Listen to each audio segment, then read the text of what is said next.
Welcome back to the Leading Boldly podcast. If you've ever walked out of a meeting thinking, I said the words, but it just didn't land, this conversation's for you. And I have to say, this is probably the most nervous I've ever been giving an intro. Today, we're joined by Barbara McAfee, voice coach, keynote speaker, author, and singer-songwriter who helps people unlock the kind of vocal presence that makes others lean in. Barbara's keynotes are known for blending useful ideas, everyday wisdom, music, and a bit of sassy humour. And she brings that same energy to her coaching and teaching. She's the best-selling author of Full Voice, has certified full voice coaches around the world since 2013. She describes her work as midwifing voices into full expression. And what we love is that this isn't just about sounding better on a stage or in the boardroom. It's about how we listen, relate, and lead. Beyond her leadership work, Barbara also founded the Morningstar Singers, a volunteer hospice choir where singing becomes an act of service and care, and a beautiful reminder that voice is ultimately about human connection. Barbara, we're absolutely delighted to welcome you today to the Leading Boldly podcast.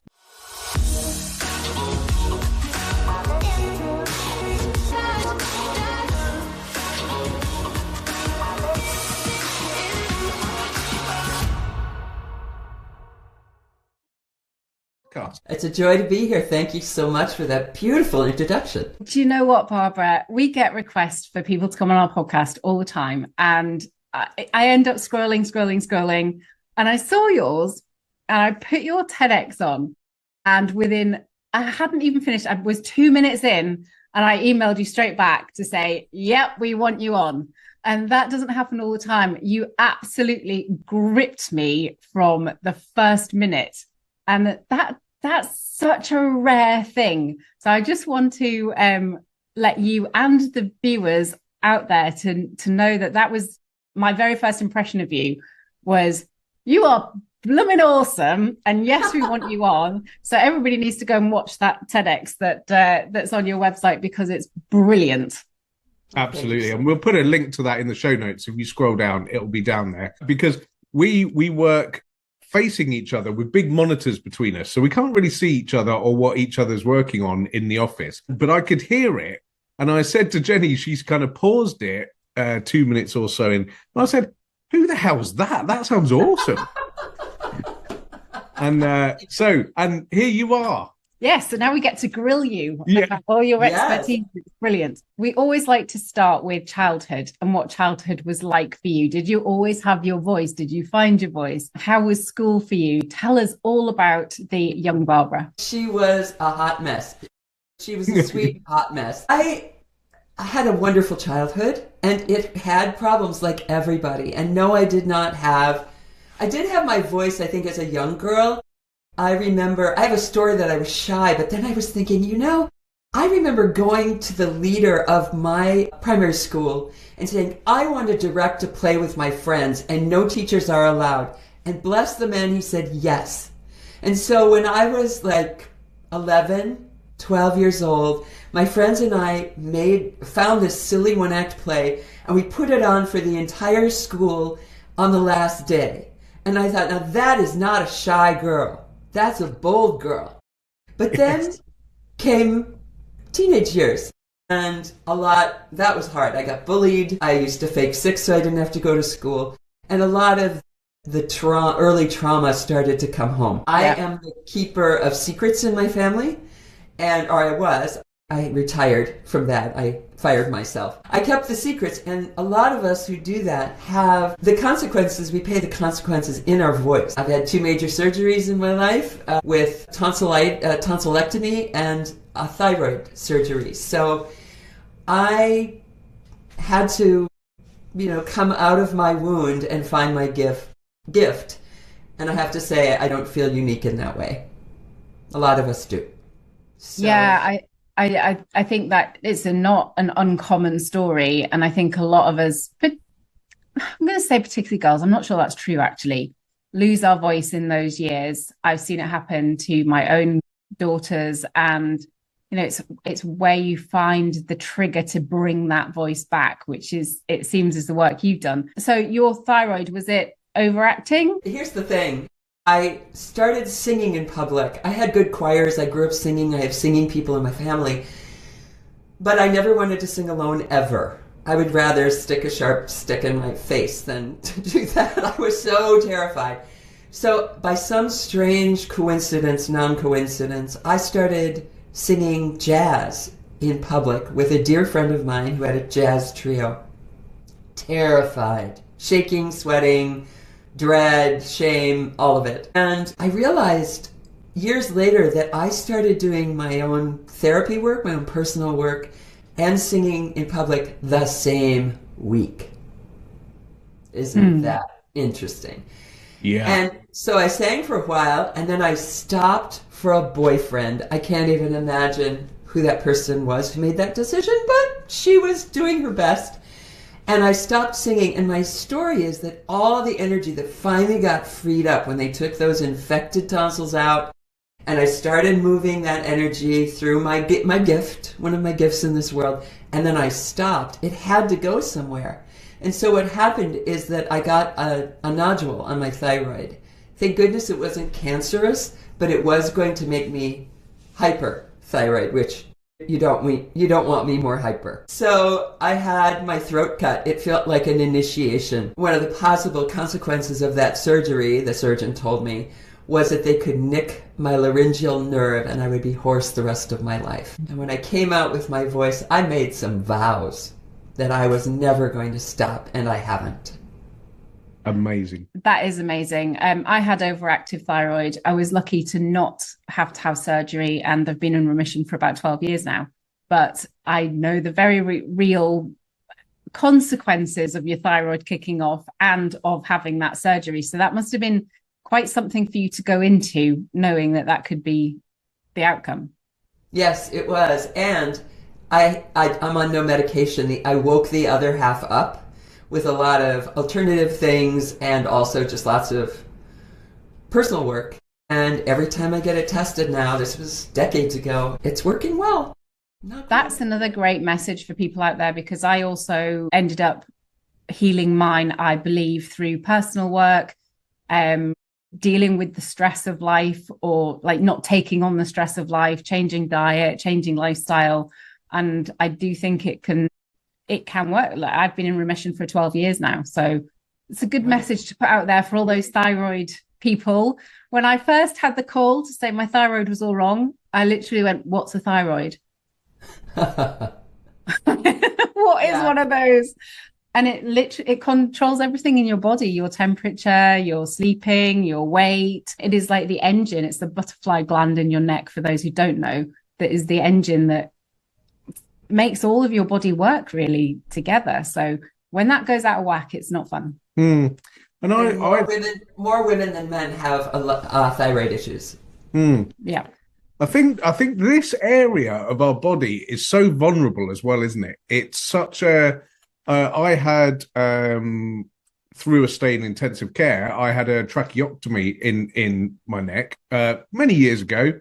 And I'm fully recovered, but I know that still feels vulnerable to me, that area, even though I don't have any problems with it. And I know I was sort of sedated, unconscious for quite a while in a hospital. And when I came round and I had the tracheotomy, I couldn't speak. I didn't have a voice because of it. And you don't realize till you lose your voice, I don't think, actually how important it is and what a tool it is of connection. It's true. And as you can hear, I have a cold today, so it's kind of interesting to be talking about voice with a compromised voice. And fortunately, I know my way around my voice, so I know where it's maybe not working well, and I can just work around that today. I can kind of lift it out of the zone of gunk and find something to work with. And yes, I think we've all had the experience of losing our voice in some way, not as dramatically as you, for sure, and how strange we feel that we can't connect. And then also another key, I think, that's fascinating about how our voice and our identity dance together is how horrified most of us are to hear ourselves recorded. Yeah. Yeah. So true. It's not just like, oh, that doesn't sound like me. It's like, my God, that's how I sound. You've got to be kidding me. The shame and the disorientation, that tells me that we are so identified with our voice, and the voice that we're actually using every day is just a tiny little corner of all the voice we have available. And so I love to sort of get people out of the little closet of their voice into the mansion that they actually have. I'd love to dive into that just a little bit if we can, because we hear that quite a lot. We do a lot of brand strategy and brand development work with people, and when they first start to become visible in public, that can be a real block for many people. So if someone doesn't like their voice, what's the first couple of things you do with them to kind of break them out of that feeling? Well, the first question I always start with is, what is your story about your voice? And we could just spend the rest of this podcast unpacking that for both of you. But yeah, I'm sure. You can do this after you get off the recording.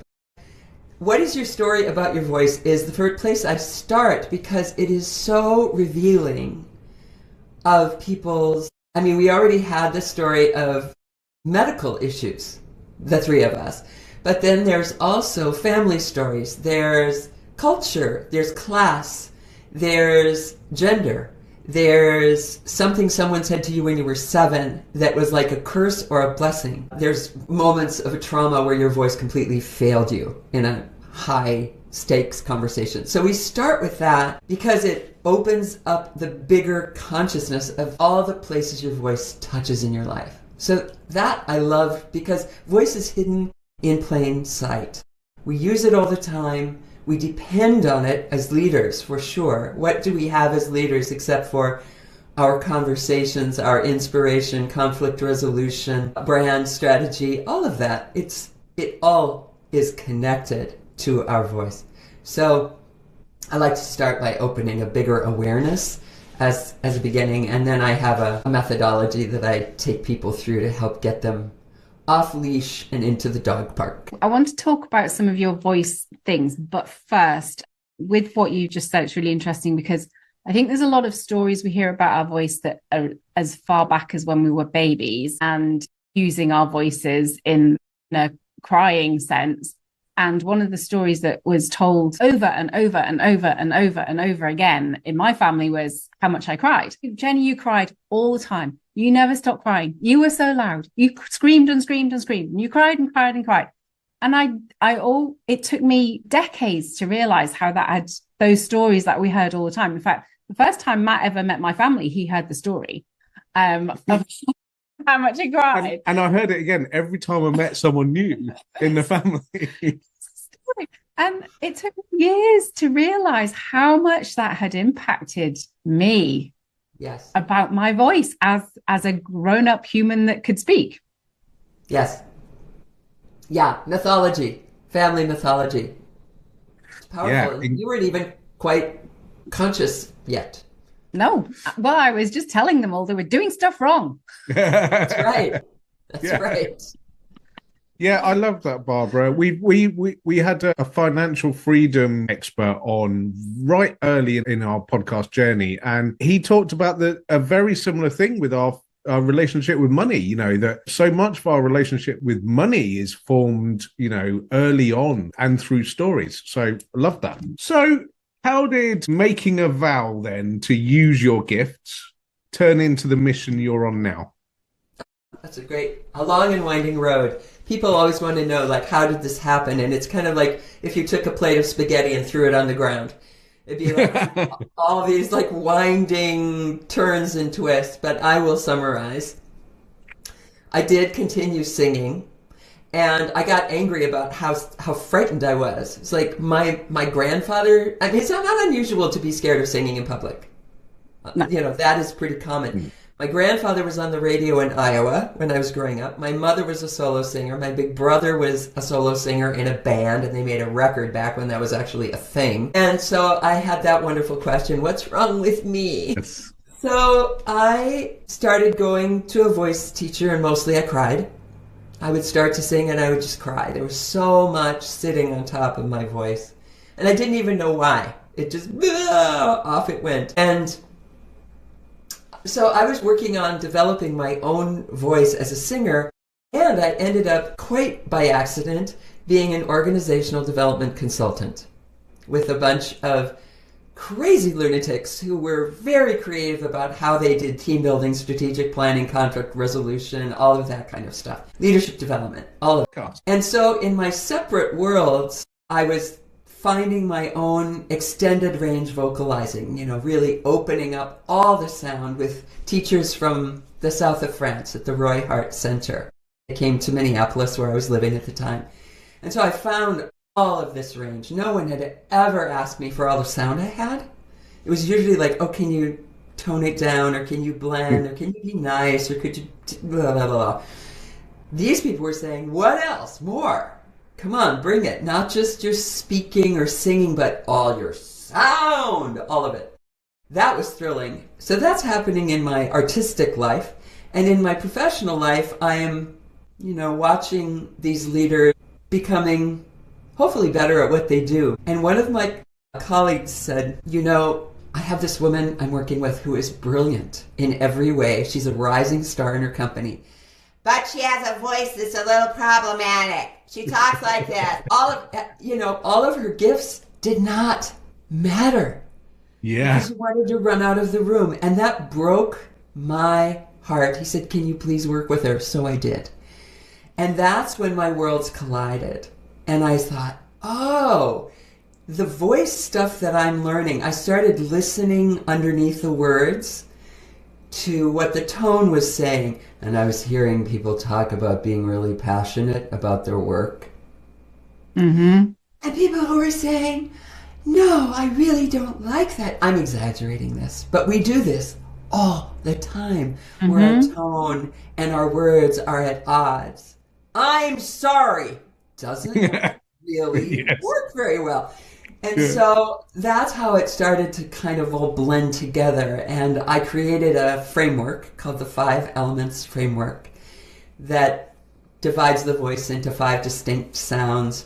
And each of them are good for certain things in how we communicate. And also how we become more whole as people. Yeah, so let's go through some of those elements. Oh, yes, let's. So we'll start with the earth voice, and each of them correlates with a different part of the body. So the earth voice is sourced in your feet, legs, hips, butt, all those parts. And I usually start with an exaggerated version because it's easier to make a big change than a small one. So I really like being a big ogre. So we'll do it with laughing because it's easier. That's the earth voice. And if I use my earth voice in speaking, it sounds like this. And it's very good for things like projecting authority. No, that is not going to work. Stop interrupting me. I know what I'm talking about. Do you feel that? Yeah, you do feel it. Like, honestly, you're at the other side of a screen and I'm like, oh. Yeah. It's very like, animal to animal we're talking. So it connects to your gut instinct as well. Mm-hmm. Your kind of animal intelligence. And it's good for getting grounded. For settling down. So that's earth. And now we'll do fire with laughing like maybe an obnoxious person. It's kind of like yelling a little bit in its wildest form. But if I just bring that wild form into how I would normally talk, this is my fire voice, and it should sound familiar because this is kind of how I talk when I'm doing things like this or teaching or speaking.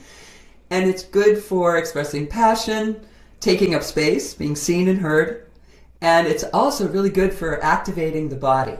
It's the kya in martial arts. So that's fire, and that's sourced in the belly and solar plexus. So you've heard that phrase, fire in the belly. Well, that's what this one's about. That wasn't like my laugh at all, was it? Nope. When you did the laugh, I was like, that's the one my daughter tells me off for. There you go. Yeah. Look in the mirror, everybody. Absolutely. If I was at the cinema and I laugh, my daughter gets so cross. She's like, Mum, everyone can hear you. Shut up. Yes, but I'm waiting because I haven't heard her element yet, because she doesn't tell you off with earth, that's for sure. No. Okay. So we'll wait All for that right. one. Yes. And most people are a mix, FYI. Once in a while we have somebody who's a pure element, but most of us are a mix of things. So we've had earth, fire, now we have water, and that's sourced in the heart and throat area. And to isolate and exaggerate that sound, we're going to laugh like slightly tipsy ladies. Anyway, so I don't recommend using that particular voice in a professional setting. However, if you take that down into how you might normally speak, this is my water voice. It's warmer, a little higher, and more flowing. And it is good for expressing anything your heart has to say. Things like, I'm sorry, I can see that I've offended you. Could you forgive me? It's also good for coaching, which most Therapy, know. Therapy, yoga teacher. Most people who work in an intimate setting, one-on-one, therapists, social workers, chaplains, a lot of the healers speak from the heart voice, the water voice. And it's so good, like all of these, until it's terrible. So the water voice is great for those intimate conversations, but if you use it when you're giving a speech, everyone's going to have a lovely nap. Yes. Not very, dynamic. It's very soothing. Everybody has now fallen asleep. Yeah. In your podcast. Wake up. Wake up, everyone. They will now. So, yeah. Next we have metal, which is sourced in the mask, in the eyes, forehead area. And to isolate and exaggerate this, we're going to laugh like witches.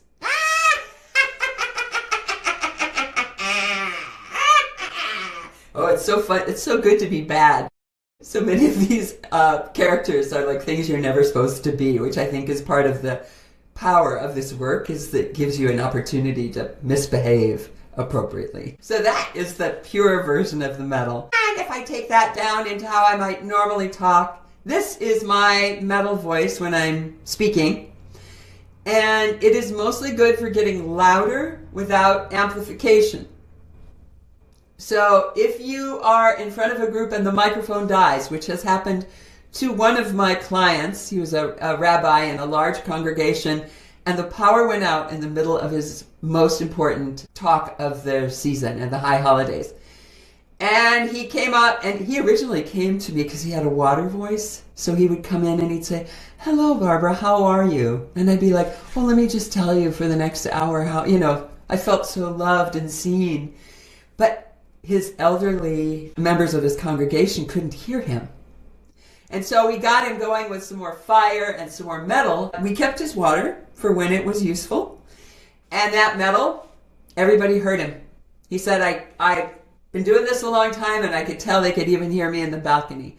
So metal is good for if you need to project in a room that's loud, a networking event or something, if the microphone dies, or if you are with that person who really should have a hearing aid and doesn't have a hearing aid. Yeah.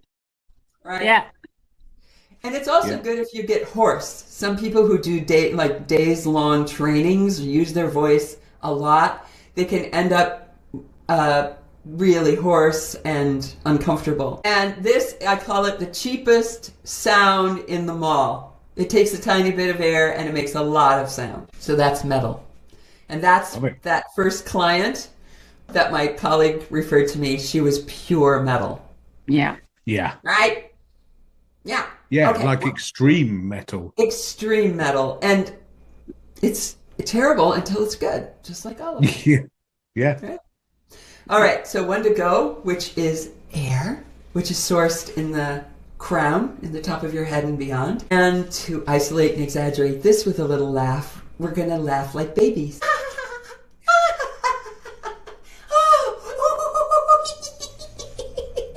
Do you believe I get to do this for a living? I know, it's awesome. I love it. It's like you just reminded me of the scene in Mary Poppins there. I love to laugh. Yes, and I do. And the laugh is like a really quick way in. So the air voice is often the hardest sell in a serious business environment, But if I take that childish voice and I bring it into how I might normally talk, this is my air voice. And it's good for a lot of things, including telling stories. So when I was working with a lot of leaders in my 12 years as an organizational consultant, I would actually help people tell the key stories of their organization. How to formulate, like if you were going to tell 3 stories about your culture, what would those stories be and how would you tell them? And so I would have them, talking along, usually a new hire, a group of new hires, and say, let me tell you a story. Which is very different than let me tell you a story. Right? It really makes you want to move in. It does. It does. And it's also very good for traveling to the future. So you can be talking along in your normal voice and you could say, I have an idea. Or you could be talking along and say, I have an idea. It's like you like the second one better than the first. Most people do. I have an idea. So I think of the air as awakening the imagination, the potentiality of a situation. It also can be a good connection to the world of spirit. Even the word spirit has to do with breathing, wind, all of that. So this is the one I hated. Usually the one you hate has the greatest gifts for you. And I wanted nothing to do with this one. I'm a very tall woman. I'm 6'2" or a meter 86, depending on your scale. And there was just nothing about, this is like so silly. I'm not Marilyn Monroe But this one had a lot of gifts for me. It was like how to be sweet and vulnerable and light and tender and elegant. So it changed how I move, how I dress, and how I actually connect to my spirituality as well. So there you have the 5 elements: earth, fire, water, metal, and air. I love that. And I've been I've never seen you write so many notes. I know, for people like watching, I'm looking down a lot because I'm writing furiously. This is brilliant. Although I can rewatch this over and over, so I don't know why I'm writing notes, but I am, because I'm loving it. And I imagine, like, my brain's going 10 to the dozen now, because I imagine, like, during a talk, you might get people to move between these elements as like a narrative shift. Yes. I love to open up more vocal choices for people. Most of us are vocal fatalists. Like, well, this is just what I've got. And it's like, oh no. Oh, no. That voice you've got right now is put together with popsicle sticks and duct tape and trauma and cultural norms and who knows what all. And it's not the whole story. And so my first step is to open more choices and help them feel authentic. At first they won't. It's like that air, it just felt like my current identity, my current story about myself was like, that's not me. That's not who I am. It's like, well, yes, it is, darling. You just need to get a bigger story. And so to get more choices is the first step. And then you can look at a talk or even a conversation to consider. Most of us spend a lot of time on what we're going to say, which we should. We should also talk about how we're going to say what we're going to say. So if we have some difficult feedback to give to someone, say about their performance, we might not want to come from fire. I've got some feedback for you. Or if we are like ready to ask for that raise that we know we really deserve, we might not want to come from air and do that up talk that so many younger people are doing now. So these are exaggerated versions, but people do. Absolutely, but completely get it. Yeah. Really get it. And there's lots of people out there with very closed up voices. Like they mumble and they mutter and they can't project and they can't get their words out. And they will be from all sorts of stories and history and all the rest of it. But what's the first thing that they can do when they have to, and it might even be down to accent as well. They might not like their accent, so they hide it by mumbling and muttering. And that's not going to be very helpful when they're on, if they do want to be on social media or present themselves to anybody, proposals, whatever it is. So what's the first thing that they could do? Oh my goodness. I like to invite people to make a lot of sound, and that is so frowned upon. in polite culture. Fortunately, I mean, there are still places that people can kind of, go a little wild. In the shower, in the car, singing along to the whatever, sporting events, rock concerts, things like that. Those are a few little outposts. I think we used to be able to make a lot more noise in our daily lives than we do now. Things have gotten very suppressed. And I think it makes us depressed. I think we're designed to fully express all of who we are. And when we don't, I think of it as like the Jung's work also influenced this framework that I just walked you through. And I think the shadow is going to express some way. So it's going to make you sick, as you were talking about with your thyroid, right? It'll make you sick, it'll make you depressed, it'll make you go off on your family, when you can't stand it one more minute. And so I think just playing with some sound. You can voice your yawns when appropriate, maybe not in a critical meeting. Voice your yawns, sing along with rock, your favorite rockers. And here's a real challenge. This is sort of like for extra credit. If you cry, can you make noise? That's the water voice, right? And so it's interesting to me that the sound of crying is also connected to the same part that's about comfort. One very quick way, especially if you have young children in your life, is to read children's books out loud. And even if you don't have young children in your life, go to the library and get some children's books. Fee, fi, fo, fum, I smell the blood of an Englishman. Children's books go into those archetypal sounds a lot. So those are a few things. Play with sound, read children's books, and sing along with a variety of different voices as a way to entice your voice to get out of its little voice box. It's really funny, actually, because only this morning Matt was talking in the jacuzzi and we were in the middle of the swimming pool and jacuzzi and stuff. And I was like, shh, be quiet. You're being so loud. And he's not normally that loud, but I really was like, people are going to be looking because you're loud. And my best friend, she's lovely, but she's very, very, very loud. And we were in the middle of a restaurant the other day and she's like, they're talking about sex. You can't say that. Be quiet. But it is that suppression thing, isn't it? That you're not, and my daughter telling me off for laughing in the cinema because we don't want to disturb people. We don't want to interrupt people. We don't want to almost cause that energetic shift in the airwaves, even though we are constantly surrounded by noise, whether it's traffic or TikTok or social media, we are surrounded by noise all the time. And we just quieten ourselves down almost. I've got it, by the way. I know her primary element is metal for sure. What, Fiona? Yeah. I don't know. You think? Yeah, I think so. Particularly when she's telling you off. Yeah. Yeah. Yeah. And accent has a lot to do with that. I come from a place where people talk down here, blah, blah, blah, blah, blah. And my friend from New York City, I always can hear her in any room. She's talking, it's very loud, and lovely woman. She's the reason I got to write my first book. She heard me present in Atlanta, Georgia.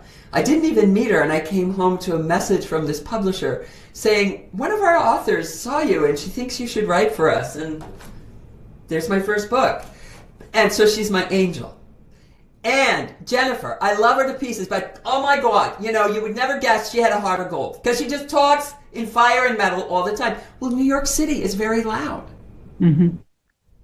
And so region, accent has a lot to, landscape has a lot to do with how we use our voices every day. I do think the question about what's my dominant element or elements is much more interesting than the answer.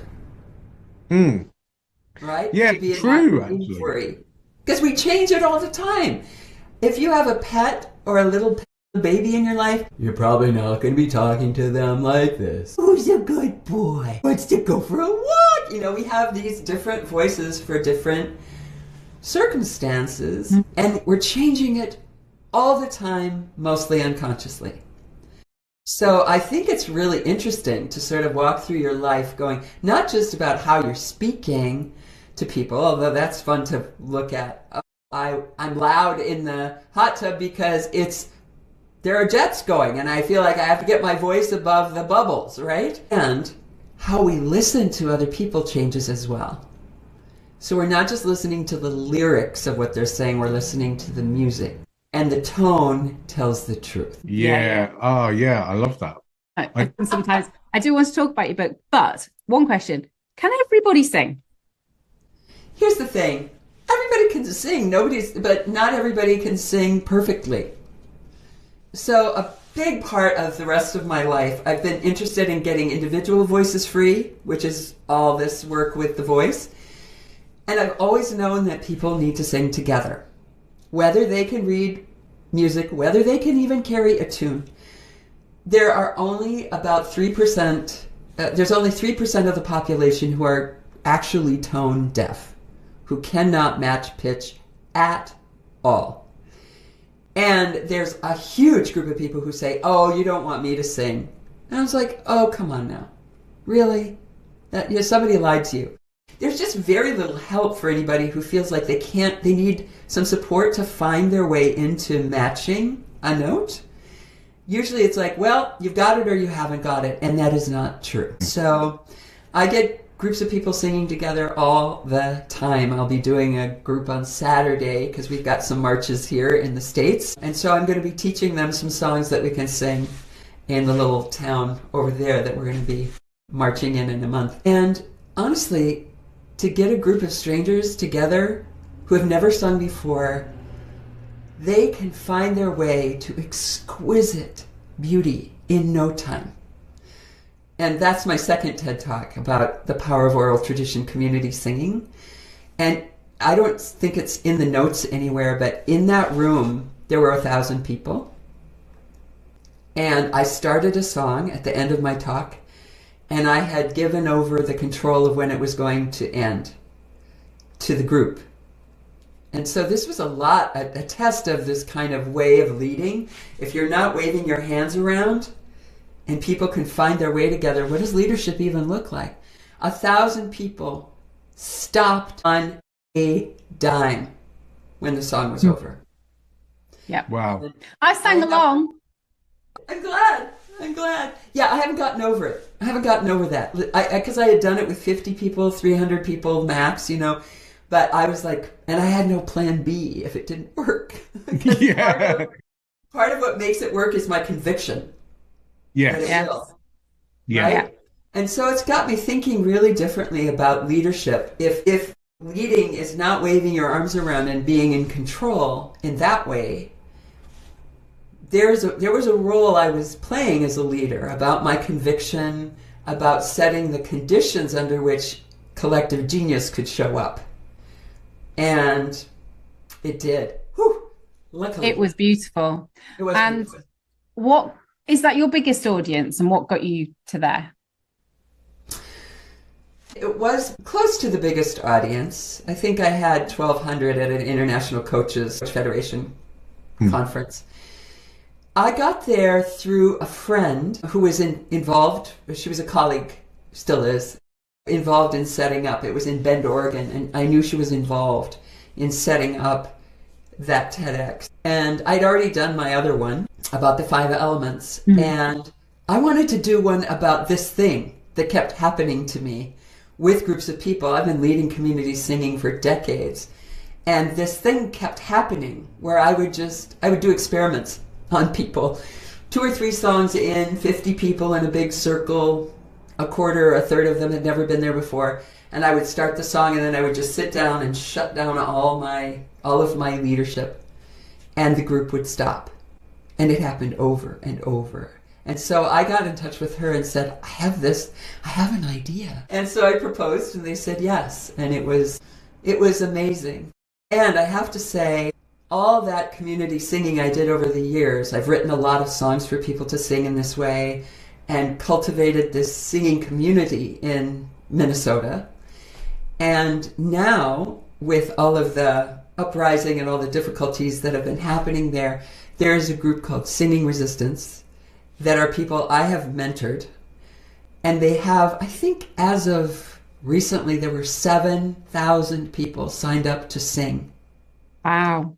That's and they've amazing. been raising rent for people who can't leave their homes because they're afraid of being taken off the streets. And they've been doing all kinds of things. And they actually were just in a concert with Brandi Carlile, who's a wonderful singer. Yeah. She brought a bunch of my friends out on stage and got them all singing this song that my friend Annie wrote.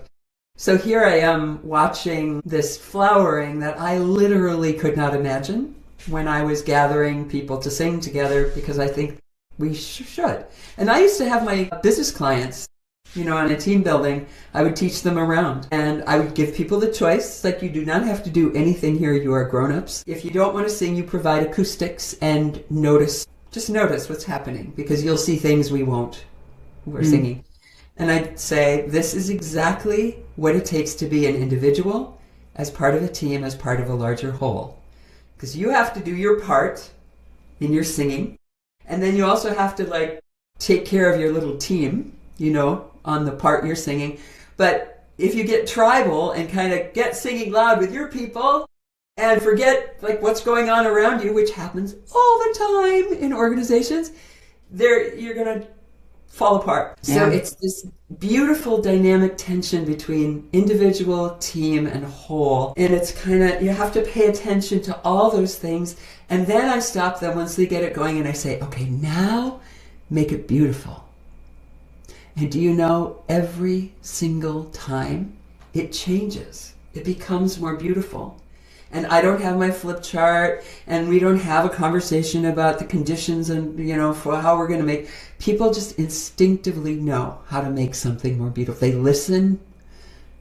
Anyway, it's fascinating. So I think singing is an untapped resource for community building, team building, organizational intelligence. The choir was the one thing that kept me sane at school, because I hated school, but being in the choir was the one thing that I could look forward to and be part of. I haven't sang since I left school, though. Look at that. That's absolute rubbish. I sing all the time. Yeah. I just mean in a choir public setting. Yeah. So, yeah. No, I don't. I sing all the time. I'm glad. Yeah. I think singing all the time is a good way to be alive, whether you're good at it or not. You do always feel better when you're singing, don't you? Even if it's just in the shower. Exactly. You breathe differently. And you consider that singing is a part of every human culture, and that we in the, quote unquote, civilized world, are some of the few people who do not sing as a part of everyday life. All of our ancestors sang, otherwise we wouldn't have been here. They wouldn't have survived it. All the calamity, right? And so when you consider that we sang and sang, we sang our way through all of human history, and then just in the last, even my grandparents' era, people would gather around the piano and they'd sing, and then I've also got, I've got some Scots-Irish blood, heritage, and also Welsh, and that I love those coal miners, those guys all singing. We got through by singing, and we've by and large stopped, and I think of it as a digestive system. It helps us metabolize our grief and our loneliness, and it helps us remember we're not alone. If you're singing with some other people, you can't deny that you're connected to them. And I guess crying is a release of energy. It's also a release of energy and emotion and expression. And... I don't know what the end of that sentence was. I was thinking out loud. That's good. Well, I do think a lot of these kind of exaggerated qualities that I visited in the elements help us sort of express the rest of our humanity, not just the stuff that's appropriate. I'm a word geek, and I love the word appropriate, because if you say it differently, appropriate, it means to steal. And I do think being appropriate, it's necessary. Don't break the laws. Don't do stupid things. However, consider what you're not doing and why. What you're not expressing and why. And find a place where you can express that safely and joyfully. Yeah. Tell us about the book. Books. I have a new baby. Yes, the first book is called Full Voice, The Art and Practice of Vocal Presence. And it takes you through the 5. Both of them take you through the 5 elements. That was my first book. The new book is called Vocal Intelligence, and it's out on audiobook now. And yes, I did it's both of them are on audiobook. And of course, people said, "Oh, did you hire someone?" It's like, why would I hire someone? What? No, that would be better. No, I did not hire anyone. So Vocal Intelligence is out on audiobook now, and it's going to be coming out in paperback in spring of 2026. And that's getting downloaded today. Yeah, absolutely. Yeah, and that one has more of a focus specifically on leadership. Amazing. Because so many of my clients have been leaders, and I just had great stories to tell. And then the new book, Vocal Intelligence, also includes about an hour of my music in the audio version, because why not? Because you can. Yeah, because absolutely. I can. Yeah. Excellent. Well, links to both definitely in the show notes. So scroll down and grab those. Yeah, really good. I've got a technically geeky question for you, which I'm dying to ask since we've done the elements. From a UK perspective, and I'm going to be very generalistic here, what we see is the East Coast of America, fast in terms of vocal. Fast, we would describe it as like assertive, stressful, quick. West Coast, slow, chilled out, relaxed. And I know I'm being very stereotypical in that. How big a importance does speed play in our voice? Lots. And it's not, there are regional differences for sure. But I want to say you're talking about the Northeast, because yes. I have family in Georgia, and there is this kind of sweet little Southern thing that's just, you can't go fast when it's that hot in Florida and Georgia and Texas, So it's very interesting. In general, when I lived in France for about a year, and when I went to the South, I heard that the drawl in the south of France. And I was like, what am I hearing? And I thought, it gets too darn hot to go fast. Funny. Isn't that interesting? Yeah, fascinating. So, really. But speed, I slow so many people down. It can be regional. I know a lot of the women that I work with have been trained to not take up space. And so a lot of times they're just trying to get it in before somebody cuts them off, because somebody always cuts them off. Yeah, so that's funny. I think sometimes it's like, who has a right to speak? And people of different classes and ethnicities and races, and there's such a mix in there of who gets to speak and who gets to take up space. That's an interesting thought, because I speak really fast, and I think it's because I've got so much to say. I need a lot of time. I need to get this much in that much space, just because all needs to come out. Otherwise, I'll forget it. So, I'm very aware that I speak really, really quickly. And sometimes that is not always the best way. Sometimes it is. But I do think just being able to be more flexible in speed, pitch, how it moves. If you just have this all the time, it's like, that's a bit exhausted. Much. It's exhausting, yes. And so one of the other things I would encourage people to do, which I didn't mention earlier about how to start playing with more flexibility in your voice, is poetry. I love poetry and have a bunch of it memorized. But poetry makes you slow down, because the images, if you just do a poem like this, blah, blah, blah, blah, blah, blah, blah, you won't get the poem, because it's not a direct way of communicating. And so a lot of my clients, especially, I try to get everybody to sing, because it's a way to get more color and flexibility in your voice, whether you're good at it or not. But now and then I have people who are like, I'm not doing that. It's like, okay. But poetry can entice you to more eloquent and beautiful speech. So one of my favorite translators of the great poet Rumi just died this week, and when we're recording this, Coleman Barks. And one of the poems I memorized that he translated goes like this. There is some kiss we want with our whole lives, the touch of spirit on the body. Seawater begs the pearl, break your shell. And the lily, how passionately it needs some wild darling. At night, I stand by the open window, ask the moon to come, press her face against mine, breathe into me. Close the language door and open the love window. The moon won't use the door, only the window. Yeah, awesome. And a complete first. We've never had poetry on the Leading Boldly podcast. Well, and I was having little like, what the heck are you doing, Barbara? This is a business podcast. Oh no, but it does feel like it changed. Even through this portal, I could feel the field shift between us. Yeah, there was a spaciousness, right? Yeah.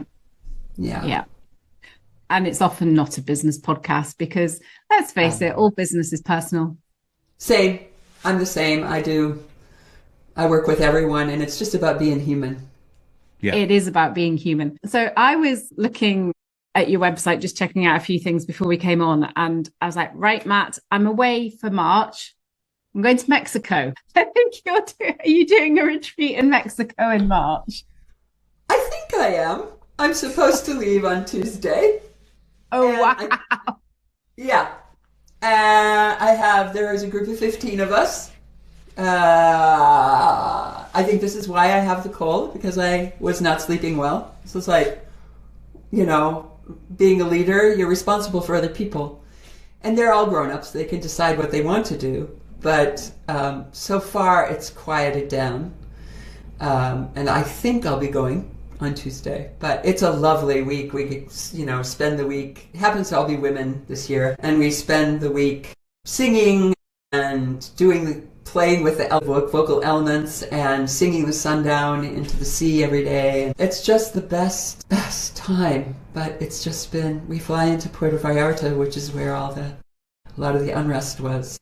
When you're a leader, you get to dance with uncertainty, but you do. It's been a lot. It's been a lot with what's been going on in Minnesota all winter here. And then to have the same kinds of energy happening there, I'm like, I'm tired of this. Can these guys just stop stirring the pot a little bit? Yeah. Well, I thought it looked amazing. And there's not many retreats that I say, I would love to do that. But yours is definitely on my list for the future. All right. Well, I usually go every March, so it'd be lovely to have you there, and you will sing a lot. It's on my list. It's really funny because I have a habit of dropping stuff into our diary, and Matt was like, "No, he used his voice. Yes, his earth voice. No more." Oh, I was fully earth. Yeah. Yes, you were. No, and you have a fair amount of earth too, Matt. He does. Last year in September, I informed him that I wanted to get married within the next 12 weeks. And he was like, you have seen our diary, haven't you? Yeah. We've got one day available before next year. He was like, okay. So that's what we did. So we have our party for the wedding on Saturday because we had a very, very small one. But I do have a habit of just dropping stuff in. So when an hour and a half ago I said, I think I might go on this retreat, Matt. I will see you there another year, Barbara, because I think it'll be amazing. I look forward to that, Jenny. That'll be really fun. Have you got any crazy stories you can share with us of things that you've done with people in the boardroom? Yeah. So many. Oh my goodness. Well, the first one that popped up was I don't know about boardroom, but this is a woman who was in an organization. She was young and Asian and small, physically small. And when she stepped into her beginning of her career, she was often the only woman of color at the table. And it was kind of a, intense kind of work. And So she learned to talk really, really fast and to be fire all the time. And she's kind of a fiery person anyway. So she just like was fire, fire, fire, fire all the time. And then she shifted to a new position. And she sought me out because she thought people didn't like her or her ideas. Because she would say something and it would just like fall flat. No one would respond. And so we opened up the 5 elements for her, identified that she's kind of all fire all the time. And she was very quick to expand her choices. Some people, it can happen really fast. And for other people, there's like a psychological or a spiritual or emotional healing that has to happen before a different kind of voice can come home. But she was pretty able to shift. So she thought she would try water because it was a much more diverse, much more calm kind of environment. And so she started bringing her ideas and people were loving it. And they were warming up to her. And she just realized that her all fire all the time habit that she'd grown in this one culture was not useful in this other culture. And just for fun, she thought, I bet I'm all fire all the time at home. So she went home to her beloved man, who she describes as a very watery guy. And she said, am I fire all the time? You know, she took him through all the elements. Am I fire all the time? And he's like, yes. Yep. So she experimented at home, just bringing more water in. And it felt true to her. She wasn't, I mean, especially a lot of us have learned how to try to appease, especially women, how to appease and be nice and all that. This was not that. This was just her playing with a different aspect of her true self. And it shifted her home life as well. She said things just got much more peaceful around the house. And her own nervous system settled down. Mm-hmm. She said, I just didn't have to push all the time. That's fascinating. And it's brought up another question for me. And I think probably for a lot of our viewers and listeners as well, is that I'm guessing when you start out on this journey, playing with the elements and things could feel like you're faking it, like you're not being authentic. But I'm assuming from having now talked to you for like an hour that these are all in us authentically. It's just that they're blocked or we need to unlock them or release them. Am I on the right track? Yes. Yeah. These are just human. I mean, they're elemental. We all make these sounds, especially if you're around little children. You see them. You know, there's a bigger range available to us than we generally use. And so these are just human qualities, to be grounded and passionate and tender and clear and dreamy. I mean, that's not fancy. That's just human. It's not a case of being inauthentic or like faking it till you make it or something. It's just about playing and unlocking what's already there and being conscious about it. Yeah. And yes, faking it till you make it, because the barrier is generally not your voice. It's your current identity. It's your current story, right? That is like, this is who I am. I'm an introvert. I'm from the south of England. I'm blah, blah, blah. I'm a parent. I'm this, I'm that. It's like, yeah, that is part of it. But it's not the whole story. When I went to my first workshop with these teachers from the Roy Hart Center in France who work with sound, I thought my voice ended here, which isn't that high. And but what was beyond it was nothing. And that was the truth. That was my whole story. I have a low voice. My voice is broken. It doesn't go here, blah, blah, blah. That was my ironclad story. And in that first weekend, I don't know if you can hear that. Can you hear that? Yeah. It's almost to the top of the piano. Yeah. This smashed my story. It was gone. And I thought, oh my goodness, how else am I wrong about myself? How else am I wrong? What other part of my story is fiction? To me, it's like these are just part of being human, and we get to reclaim them while we're alive, to be more, not just to communicate better. That's a really good asset to have, especially as a leader, to be a flexible communicator, speaker, listener, all of that. That's gold, which is why I'm doing all these podcasts now, because I just feel like this is untapped gold for people who are leading, healing, doing all kinds of things. Well, actually, you've mentioned parenting, and I think really it's so important for parenting because I speak to a lot of parents who just say, oh, I just shout all the time and my kids don't like me anymore, and like I feel like I'm just nagging, and they're in that fire metal type zone Yes. all the time, and then they wonder why they can't have a relationship with their kids and the kids won't talk to them. And for me, I really had to lower everything and become more grounded with my daughter when she was kicking off, and teenagers and hormones and all the rest of it. And I had to change the way I spoke because the what was happening wasn't working. And I did that without having the training and all the stuff that you just said, because I realized something wasn't working. I had to change it. But I do think this is an amazing tool for parents to just look at the range of voice that they're using when they're cross with their kids. Okay, so maybe the kid's done something, they've made a bad choice, but that doesn't mean to say you have to approach that with that sort of voice, because it doesn't get through to the kids. No, and sometimes we just do. We're humans, so we go off. But I do feel like so many of us kind of know when we're not connecting, but we don't know what to do about it. You can sort of see the dead eyes, and the leaning back. And most of us persist in what's not working. So fire's not working. Well, let me give you some more fire. It's like, and so to be able to play, and then I have had parents who've been learning this work, try to bring this to especially their young children, and they'll just be like, Mom, why are you talking like that? Okay, now, honey, oh, yes. Why are you talking like that? They'll get used to it eventually, though. They do. Is there anything you want to tell the audience? I know that we could talk to you all day long. Oh, man. All day long and another few. What do you want to get across to the audience today that we haven't asked you about? That's a great question. I guess I have two things. One is you have a choice about your voice. That is like, bye-bye fatalism.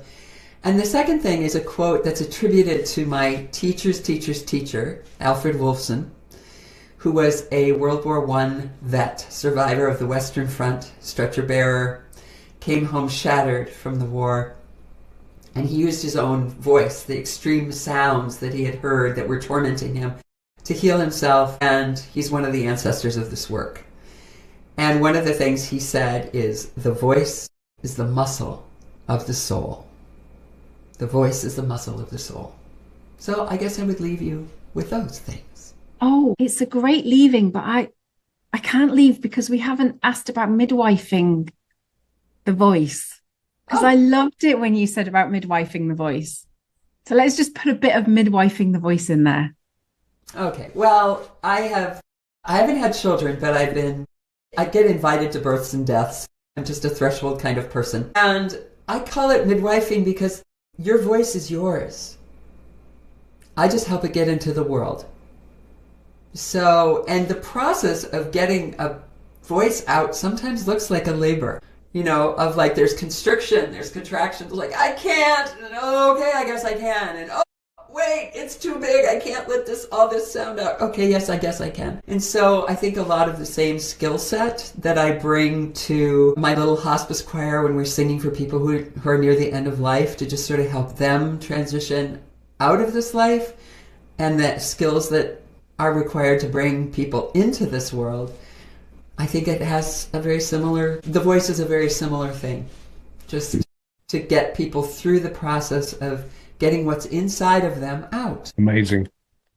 We've got a tradition here on the Leading Boldly podcast where we end with a specific 4 questions that I'd like to go through with you.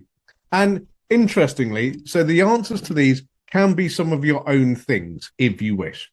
But the first one is, what book has really changed your life that you would like to share with our audience? The first one that comes to mind is by my friend Peter Block, Community, A Structure for Belonging. That sounds great.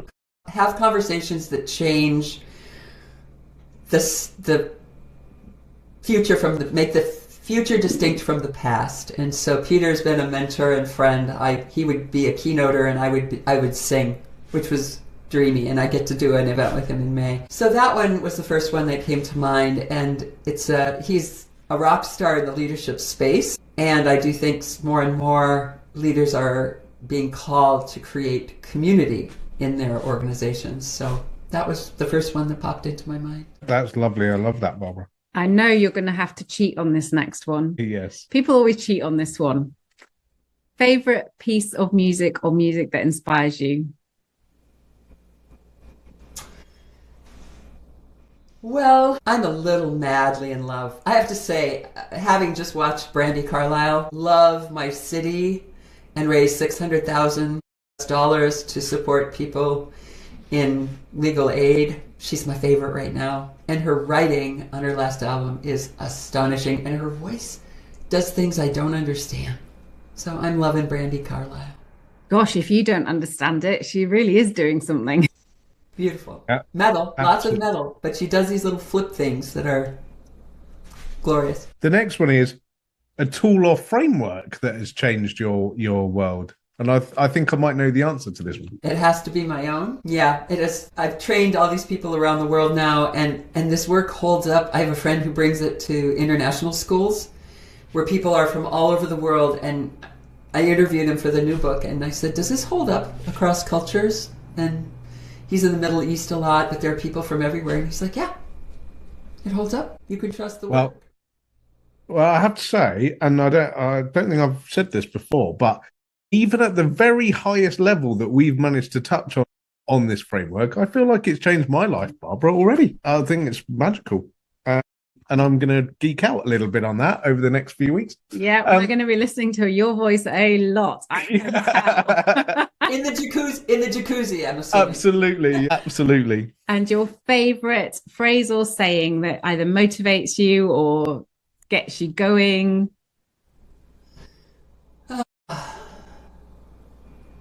Gosh, I think I used a couple of my favorites. You have a choice about your voice. Your voice is the muscle of the soul. But I'm going to leave you with a chorus of a song, and I'll give you the link to the very funny video. Oh, yes, please. We'll see how this goes through the portal here. But this is my chorus for my song about negative self-talk.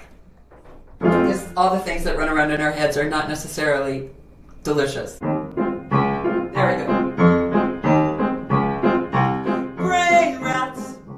I've got brain rats, a pestilential blight upon my mind. Brain rats are those wicked thoughts that prove our every flaw, and every hopeful notion gives them something new to gnaw. I hear them chewing in the night and on and off all day. They've really got my number, oh, the awful stuff they say.